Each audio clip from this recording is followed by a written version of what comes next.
bendiga, hermanos de Cristo Plenitud de Vida. Estamos contentos de poder compartir con ustedes una palabra. El Señor nos ha hablado en este tiempo de lo importante que es velar y orar, porque no sabemos el tiempo en el que el Señor de la casa ha de venir.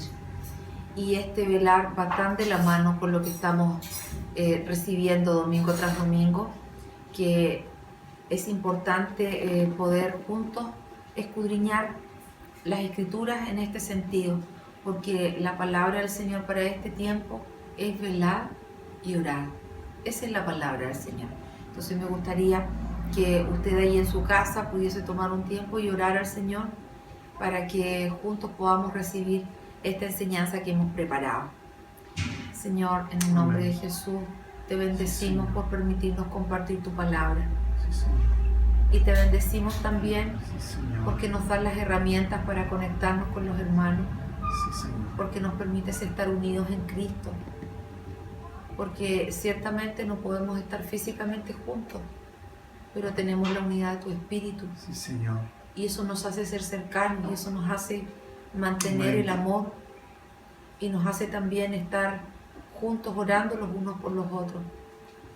Señor, permite que tu palabra pueda darnos dirección y pueda aclarar lo que tú quieres para nosotros en este tiempo, para que así, Señor, permanezcamos firmes en la fe, en la fe del Hijo de Dios, y no perdamos la mirada ni extraviemos el camino, sino que sigamos tomados de tu mano, Señor. Amén. Y creciendo en el permanecer en tu palabra. Amén. Señor, para que cuando tú vengas nos halles haciendo así, permaneciendo en tu palabra, perseverando en la oración y estando unidos en Cristo. En el nombre de Jesús. Amén. Amén.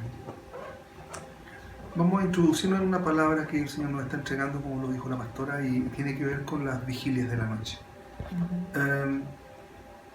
Partir diciendo, hermano, que todos aquellos que hemos sido llamados de las tinieblas al reino de su amado Hijo y hemos sido insertos en una realidad del reino de Dios, al adentrarnos en este llamamiento eterno, vamos descubriendo las tremendas riquezas de la gloria de Cristo, ¿cierto? Empezamos a entender y adentrarnos en los misterios del Señor, en la palabra del Señor, en sus enseñanzas. Pero junto con entender también la vida de Cristo, ¿cierto? Y estar en ese aprendizaje de hacer nuestras esas verdades del Señor y esa vida del Señor, además de la poderosa obra del Espíritu que está en Cristo Jesús, ¿cierto? También vamos entendiendo algunas otras cosas, porque el adentrarnos en la vida de Cristo y en la vida del Espíritu nos hace hacernos algunas preguntas que tienen que ver con las cosas que vienen, ¿cierto? Entonces empezamos a hacernos algunas preguntas en relación a contextos que tienen que ver con inquietudes escatológicas. ¿Qué son la escatología? ¿O qué son esas preguntas? ¿O cuando hablamos de lo escatológico, qué es? Tiene que ver con los hechos espirituales o los clímax espirituales que vienen o los acontecimientos que han de venir, ¿cierto? Y estos hechos que van a venir, ¿cierto? Y que están escondidos en forma de misterio en la Escritura, tienen que ver con la manifestación de la venida de Cristo, que es lo que hoy día nos está convocando, ¿cierto? Si nosotros leemos, hermanos, y podemos buscarlo en el libro de Mateo 26, 64,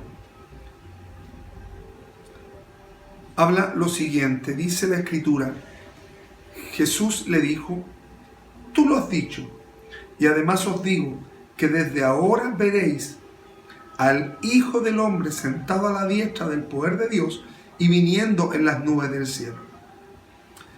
Esta es una de las cosas, hermanos, que nuestro bendito Señor Jesucristo vino a establecer en presencia, ¿cierto? Esta escritura que estamos leyendo, en presencia del sumo sacerdote, Caifás. Y lo que estaba diciendo el Señor es que desde ese día en adelante, todos sabemos que Caifás le pregunta, te conjuro por el Dios viviente, si tú eres el Hijo de Dios. Entonces Jesús le responde, tú lo has dicho. Y ahora yo te digo que desde ahora, desde este momento en adelante, yo me siento a la diestra de Dios y comienzo a venir, dice, se iba a sentar a la diestra de Dios y viniendo en las nubes del cielo. O sea, da a entender dos hechos y establece dos hechos, que Él se iba a sentar en las alturas de Dios, en el gobierno, ¿cierto? Y luego de eso, viniendo en las nubes. Son dos verdades que tenemos que entender. En Mateo 24:3, mire lo que está diciendo Jesús. Y estando Él sentado en el monte de los olivos, los discípulos se le acercaron aparte, diciendo, dinos, ¿cuándo serán estas cosas? ¿Y qué señal habrá de tu venida o de tu parucía? La venida del Señor es la parucía. Cuando estaba en el monte de los olivos, le dicen, dinos, ¿cuándo serán estas cosas? ¿Y qué señal habrá de tu venida y del fin del siglo? Porque el Señor les había hablado de que Él iba a venir. Sí. Y esta venida en su raíz significa parucía. Entonces lo que Él nos está diciendo, nosotros siempre hablamos, el Señor va a venir, el Señor va a venir, pero aquí lo que está diciendo es que el Señor constantemente está viniendo sobre nosotros. Amén. Está haciendo una obra en nosotros hasta que venga el día final, que va a ser ese acontecimiento donde todo ojo le verá. Sí. Pero no es que el Señor no haya venido, porque Él vino a la vida suya cuando usted le conoció. Él viene a la vida suya cuando le está restaurando. Hay visitaciones, sí, que son las que hemos estado hablando en ocasiones anteriores. Decimos, este es un tiempo de visitación, y uno tiene que entender cuál es ese tiempo en que el Señor está haciendo esa visitación, sí, cuando el Señor está haciendo esa venida. ¿Para qué? Para que el Señor nos haya percibidos, para que no vivamos las consecuencias de no haber estado apercibidos en esa visitación, que para que nosotros no vivamos las consecuencias de no haber entendido el tiempo en el que estábamos viviendo, el tiempo en el que el Señor nos está adentrando. Entonces aquí nos está diciendo, Señor, ¿qué señal habrá de tu venida? Y esta es la gran incógnita. Porque el Señor les dice, Jesucristo les dice, mira, el día y la hora nadie lo sabe. Ni los ángeles, o sea, ni el Hijo sabía ese momento.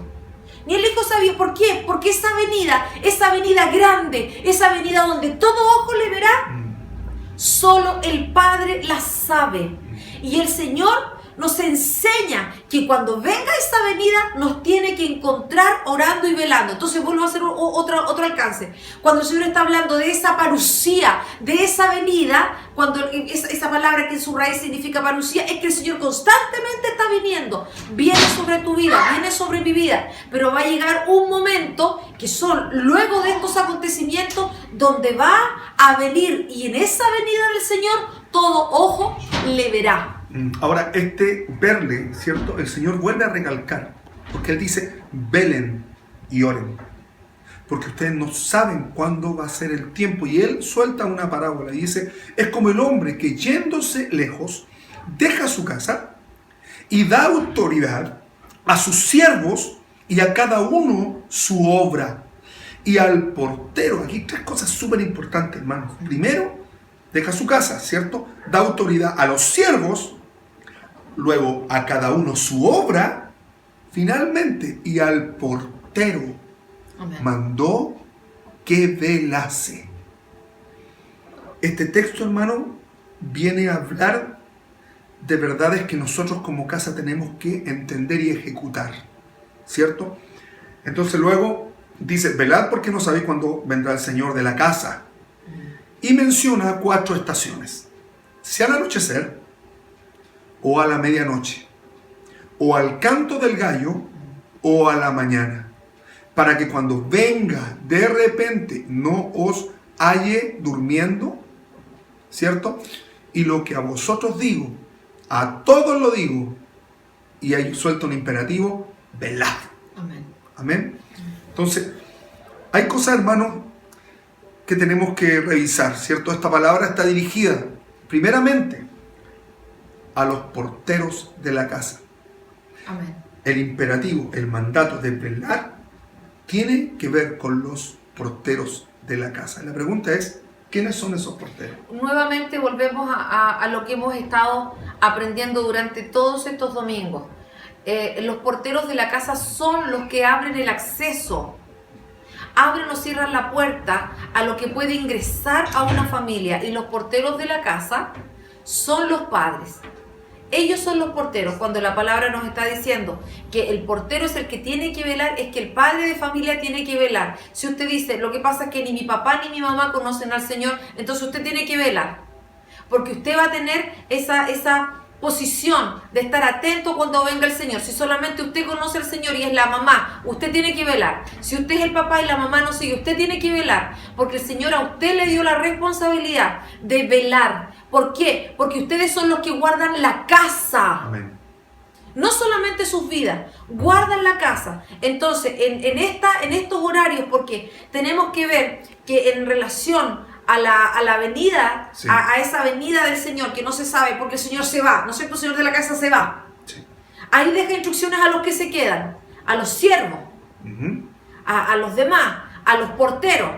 Pero tienen que estar velando estas 4 vigilias. Sí, pero entender una cosa, hermano, cuando dice que da a cada uno su obra. Sí.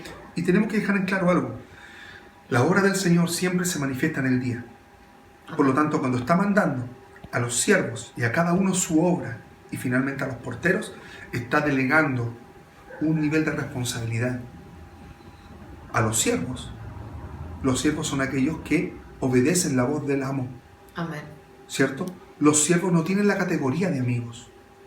Un siervo es alguien que hace, es alguien que obligatoriamente está en calidad de esclavo, ¿cierto? Luego está hablando a cada uno su obra, porque cuando el padre de familia se va, la casa tiene que conformarse, y hay tareas que la casa necesita, hay obligaciones que una casa necesita. ¿Usted dejaría su casa en el día y su hijo suelto en la casa sin hacer nada? Cuando un padre sale, una madre sale, deja encargos. El encargo es para saber conducirse en la casa. Y es lo que está hablando esta misma palabra. Y está hablando de 2 niveles, hermanos. Está hablando de un nivel de casa particular, ¿cierto? Como una familia. Pero también está hablando de la iglesia misma. Entonces, es importante entender eso. Y luego, ¿por qué? ¿Por qué hace este encargo? ¿Cierto? Para hacer una obra. Porque el amo de la casa no sabemos cuándo va a venir. Amén. Y entramos en una cosa que tiene que ver con las vigilias de la noche. Lo que está hablando acá el pasaje habla de un proceso nocturno donde la obra de Dios no se manifiesta. Hay una participación de funcionalidad para el trabajo del día, porque cuando llegue el amo de la casa puede llegar en 4 etapas. La primera etapa o primera vigilia es de 6 de la tarde a 9 de la noche. Este momento se le llamaba el anochecer. La segunda vigilia, de 21 a 24 horas, ¿cierto? 9 de la noche a 12 de la noche. Era llamada la medianoche. La tercera vigilia, de 12 de la noche a 3 de la mañana. A esta vigilia se le llamaba el canto del gallo. Y le va a hacer mucho sentido, porque tiene que ver con la manifestación de Roma. Y la cuarta vigilia, que es de 3 de la mañana a 6 de la mañana, ¿cierto? Se le llamaba el amanecer o la mañana. Entonces, hermano, es tan importante esto porque usted podría pensar, yo no soy portero, entonces no tengo nada que hacer. Porque eso lo tienen que, si usted es hijo, ¿no es cierto? Sus papás son cristianos, entonces yo no tengo nada que hacer. Usted tiene que realizar la tarea que el Señor le dejó para realizar. Y tal como dijo el pastor Fernando, tiene que identificar su posición. Amén. Nosotros no podemos estar en una posición de comodidad. Ninguno. Amén. Ni los padres ni los hijos. Tenemos que trasvasijarnos. Tenemos que vaciarnos. Y usted podría decir, no, lo que pasa es que ahora no se puede hacer nada. ¿Tienes un vecino? Llámalo por teléfono y ora. Haz de acuerdo a tu medida. Amén.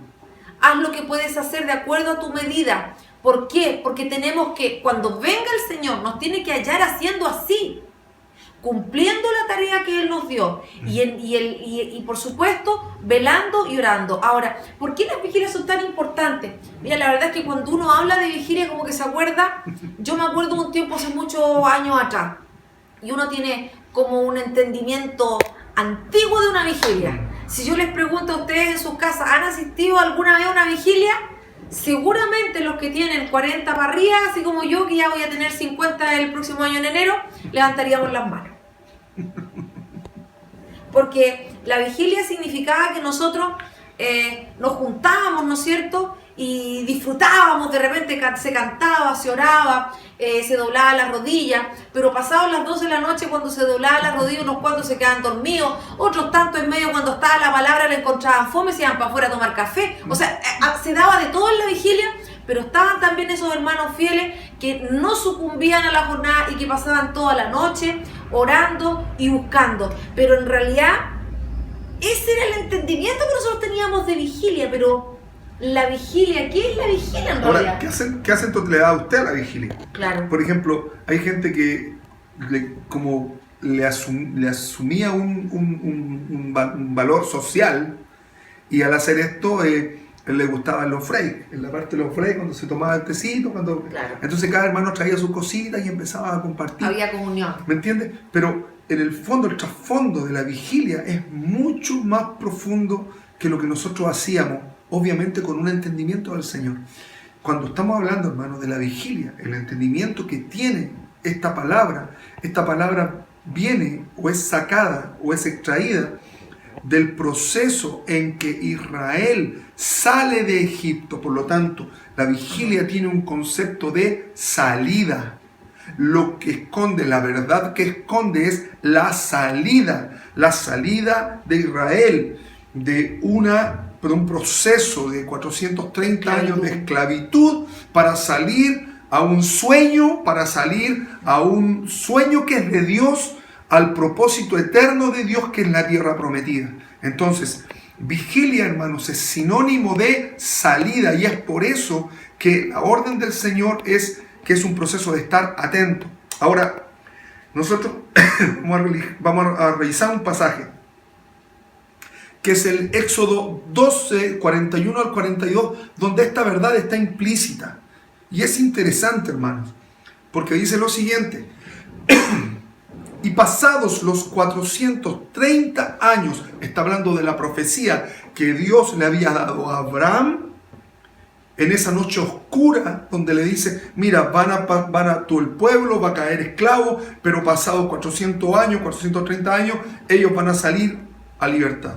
Y es precisamente lo que el Éxodo 12, 41 está ratificando, ¿cierto? Pasados los 430 años, en el mismo día, todas las huestes de Jehová salieron de la tierra de Egipto. Y mire lo que dice ahora. Es noche de guardar para Jehová, por haberlos sacado en ella de la tierra de Egipto. Esta noche deben guardarla para Jehová. ¿Quiénes tienen que guardar esta noche? Todos los hijos de Israel en sus generaciones. Nosotros podemos mirar este texto, hermano, y decir, esto es para Israel. No. Porque esta promesa, hermanos, fue dada para los hijos de Abraham. Sí. A los hijos de Abraham se les profetiza que en 430 años iban a salir. Esa promesa nos alcanza, hermanos. Ahora, lo que está diciendo, hermano, acá, es que esa noche Dios la ocupa para un salir de una cobertura, salir de un punto específico, ¿cierto? Ahora, cuando nosotros miramos la raíz de esta palabra, ¿cierto? Y guardar, ¿cierto? Está hablando de algo que es muy interesante. La palabra guardar es shomer. Esta palabra quiere decir cuidar, quiere decir guardar, proteger, ¿cierto? Por lo tanto, esa noche, hermanos, no era cualquier noche. Porque si buscamos la palabra noche, esto es más fuerte todavía. Viene de una raíz llamada lagil. O sea, ya tenemos guardar. Ahora, noche es lagil. Y noche quiere decir alejarse de la luz. Habla de noche, pero habla de adversidad. Y esta palabra a la vez viene de otra raíz, que es llamada lul, que quiere decir doblar de nuevo.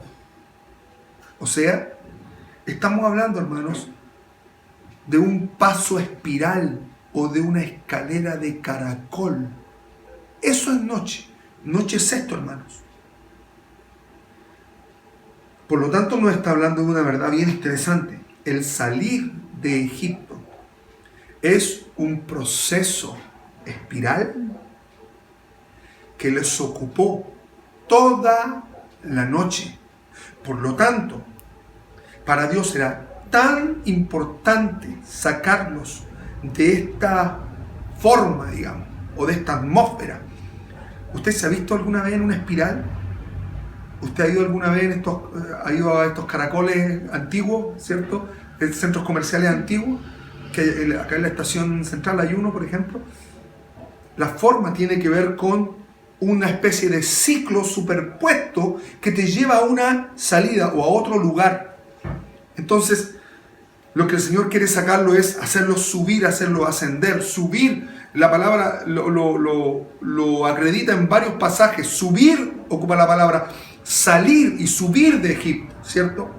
Entonces, aquí lo importante, hermano, es que el Señor suelta un mandato. Cuando esta situación ocurre, Él suelta un mandato, ¿cierto? Y les da las instrucciones de cómo comer la Pascua. Pero el Señor, en medio de la noche, no interviene. Porque la obra del Señor es de día. En la noche es cuando las tinieblas operan. Y eso Jesús lo plantea muy claramente en varios pasajes. Entonces, este proceso de noche es un proceso que estamos llamados a vivir en la medida de que nosotros hacemos nuestro el mandamiento y enfrentamos la adversidad con el mandamiento del Señor, con la palabra del Señor, que el Señor ya la ejecutó en esa obra del día. Entonces, cuando estamos hablando de velar durante las vigilias, durante esos tiempos donde se mueve el poder de Dios y se produce su venida, su parucía, no consiste en que durante las noches, las horas de la noche no durmamos. Es más profundo que eso, porque significa estar apercibidos del tiempo que el Señor está trayendo. Significa estar atentos a que el Señor viene. No significa solamente que oramos y pasamos toda la noche sin dormir, no. Significa que durante el día, en el tiempo que yo tengo, yo estoy atento, yo estoy velando, yo estoy orando. ¿Por qué?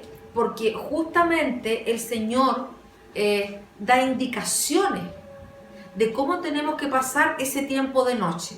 Y nosotros estamos en un tiempo de noche. Estamos en una de las vigilias que más adelante vamos a ir juntos estudiando en qué vigilia estamos. ¿Por qué, hermano querido? Porque cuando se está en esa vigilia, cuando se está en ese horario, el Señor nos da instrucciones específicas, tal como dijo el pastor Fernando, de lo que tenemos que hacer, porque uno no puede trabajar como de normal. No se puede. Entonces, si usted se fija, ahora estamos en un tiempo de oscuridad. Sí, no se puede trabajar. Usted puede salir de su casa, tiene que pedir un permiso, está restringido, usted tiene que estar encerrado, usted no se puede mover como en un tiempo normal. La pandemia, sea creada o sea la raíz que tenga, ha cobrado muchas vidas. La razón que sea, el Señor lo permitió. No es un tocar solamente a esta nación, sí. Es un toque mundial. Las iglesias no se pueden congregar en ninguna parte del mundo, no solamente acá, congregar físicamente me refiero, sino que es en todo el mundo que estamos pasando lo mismo. Está viniendo una crisis económica a todo el mundo porque la gente no puede comer. las enfermedades están tocando. Sí, hermano, usted debe conocer a alguien que haya partido. Nosotros estábamos sacando la cuenta de cuántas personas han partido en este tiempo, con y sin el Señor. Entonces, estamos en un tiempo de noche. ¿Y cuál es la instrucción que el Señor da en Éxodo 12:11 para ese tiempo de oscuridad, para ese tiempo donde Él empieza a venir? Dice que el cordero se come así. Amén. Ceñidos vuestros lomos. Amén. Vuestro calzado en vuestros pies, vuestro bordón en vuestra mano, y lo comeréis apresuradamente. Es la Pascua de Jehová. Entonces, la primera parte solamente, veamos esta primera parte. Estamos en este tiempo de oscuridad, Amén. Estamos en este tiempo de salir de una opresión, estamos en este tiempo donde el Señor quiere manifestar su poder. ¿Cómo tenemos que hacerlo? Ceñidos vuestros lomos. Ceñidos vuestros lomos. Hermano, esta palabra es muy interesante. Nosotros la vemos en 1 de Pedro 1:13, cuando dice: por tanto, ceñid los lomos de vuestro entendimiento, sed sobrios y esperad por completo en la gracia que se os traerá cuando Jesucristo sea manifestado. ¿Qué es lo que es ceñir? Ceñir viene de una palabra que se deletrea más o menos así: anasonumi, y que está relacionado con la mente.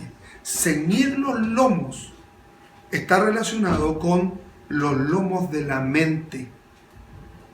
Equivalentemente, esta palabra, hermanos, corresponde a arremangarse para la tarea mental. O sea, ceñirse los lomos tenía que ver con apretarse para que los vestidos se pudieran subir, para salir de manera apresurada, lo cual involucra una actitud de la mente, ¿cierto?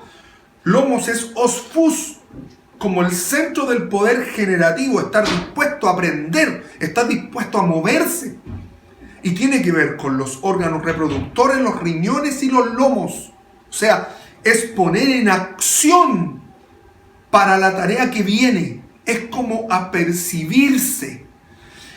Y yo pensaba en relación a esta palabra, ¿cierto? Porque cuando habla de los lomos de la mente, es tener la mente, es cambiar la mente. Entonces este anasonumi tiene que ver con un cambio de chip. Es un cambio mental, es un cambio de entendimiento. Amén. ¿Ya? Y nosotros, cuando lo analizamos a fondo, tiene que ver con ceñirse los lomos, ¿cierto? Tenía que ver con arreglarse de manera de arremangarse para la tarea mental que venía. O sea, ellos tenían que estar vigilantes, ¿cierto? Porque lo que tenían que hacer era arremangarse para salir caminando rápido, dejar descubiertas las rodillas de manera que ellos pudieran salir y enfrentar el tiempo. ¿Por qué? Porque la Pascua debía ser comida rápido para luego salir. Su salida debía ser explosiva, debía tener un nivel de violencia, no era una cosa pasiva. ¿Entiendes? Entonces, esta palabrita nos está hablando de cambiar la mente, renovar la mentalidad, salir de un estado de estar, por decirlo de una manera, tullido y salir rápido. Entonces, ellos tenían que salir ceñidos los lomos para enfrentar la noche. Ahora, un ejemplo de esto. Nosotros lo vemos, por ejemplo, en un partido de fútbol a nivel profesional, a nivel mundial. Tú ves que están jugándolo, ¿cierto?, en la cancha, qué sé yo, y tú ves que hay un cambio en un equipo, y tú te has dado cuenta de la persona que va a entrar al campo de juego. Esa persona no está durmiendo afuera, esa persona no está mirando las nubes, esa persona está en una posición, ¿cierto? Está ceñido los lomos. ¿Por qué? Está haciendo ejercicio, está parado. Al momento del cambio, se topa el que sale, ¿cierto? Va a entrar el jugador nuevo, topa el suelo, hace su cábala, se persina o toca el suelo y parte corriendo con un nivel de violencia, porque eso tiene que ver con ceñirse los lomos. Es esa actitud mental ganadora, una actitud mental distinta, de salir de un nivel de quietud y entrar en un nivel distinto. Entonces, está relacionado con un cambio de mentalidad. Pedro lo decía, que debemos ceñir los lomos de nuestro entendimiento, renovar el entendimiento que tenemos de las cosas. Por eso es que el acto, ¿no es cierto?, físico era que los judíos se remangaban el pantalón hasta la rodilla y salían caminando, simbolizando que salían de una posición tullida y comenzaban a caminar rápido. Y lomos también es importante destacar que significa el centro del poder generativo. Amén. Es estar dispuesto a aprender. La raíz es osfus. Eso es lomo. Entonces estamos hablando de que durante esa oscuridad, durante esa noche, nosotros podemos en el Señor aprender lo que Él nos quiere enseñar. Podemos dar a luz cosas nuevas. Podemos generar cosas nuevas. Sí. Es un tiempo para que se empiece a mostrar la obra de Cristo, Sí. para que el Señor se manifieste en una forma gloriosa en la situación que estamos viviendo. Porque también usted puede enfrentar la noche diciendo, pucha, está todo mal, estoy enfermo, pucha, no puedo trabajar, pucha, no puedo salir, o cualquiera de las cosas, y no mirarlo desde el punto de vista de ceñido los lomos, sino que lejos de estar ceñido el lomo, es decir, estar en esa posición de alerta, Sí. de vigilar, de buscar en el Señor, de dar a luz lo que Él quiere generar, la vida que Él quiere generar, es estar en una posición de desesperanza. Tenemos que permanecer en la palabra, permanezcamos en la fe, hermano, permanezcamos en la fe viva, en la fe de Jesucristo, mantengámonos en esa posición. ¿Y qué es lo que usted tiene que hacer? ¿Cuál es el desafío para esta semana? Entonces lo primero es que vea qué tarea tiene que hacer. Usted siervo, es portero, es de los otros, ¿qué es lo que tiene que hacer? Salgamos de la zona de comodidad, no solamente nos enfoquemos en nuestra casa, no veamos que el Señor nos quiere usar. Llama por teléfono al que tiene necesidad, ora por alguien que no conoce a Cristo, que es de tu familia. Si ves que en tu familia alguien está sufriendo, llámale, dile, yo tengo una palabra de fe porque tengo un Dios que puede glorificarse en tu vida. Y comience a difundir el Evangelio. Porque estamos en una oscuridad de no poder salir de la casa, pero la boca no nos van a cerrar. A usted no le van a cerrar la boca. Amén. No deje que nadie le cierre la boca. Si no puede salir a la calle, ore en su patio, extienda las manos al cielo, dígale, Señor, ven a esta comuna, Señor. Ven y alumbra, Señor, a la gente que anda con temor. Amén. Comience a usted a levantar la obra de Jesucristo donde está. Si usted está en un departamento, abra las ventanas, saque las manos hacia afuera, manifieste la obra de Cristo, no se conforme con, yo y mi esposo oramos. No, mucho más que esto. Este proceso, sabe que también está hablando de estar dispuesto a aprender. Sí. Y en este tiempo de penumbra, hermanos, hay que renovar la forma de entender las cosas. Amén. Y hay que establecer la creatividad del espíritu en nosotros. Amén. Hermanos, esto es muy importante, por eso que afectaba a los órganos reproductores, porque está hablando de lo siguiente: entra en un tiempo de penumbra, reprodúcete. En un tiempo de penumbra donde todos se echan a morir, Oh, gloria al Señor. reprodúcete, Amén. reprodúcete, Amén. reprodúcete. Hermanos, este es un tiempo de que el Señor nos está llevando a su iglesia a ser confrontada a cómo había estado actuando hasta antes de este tiempo para entrar en un tiempo nuevo. Oramos al Señor que usted se inquiete Amén. y se reproduzca, como dice el pastor Fernando, en todo orden de cosas, espiritualmente, en lo económico, de a luz Sí. lo nuevo del Señor. Y el Señor va a estar con usted. Aún si usted pasa por un proceso de enfermedad, el Señor no le va a dejar, no le va a abandonar. Abra su boca y clame. No al Dios que está afuera, al Dios que está dentro de usted, que es Jesucristo. Les bendecimos.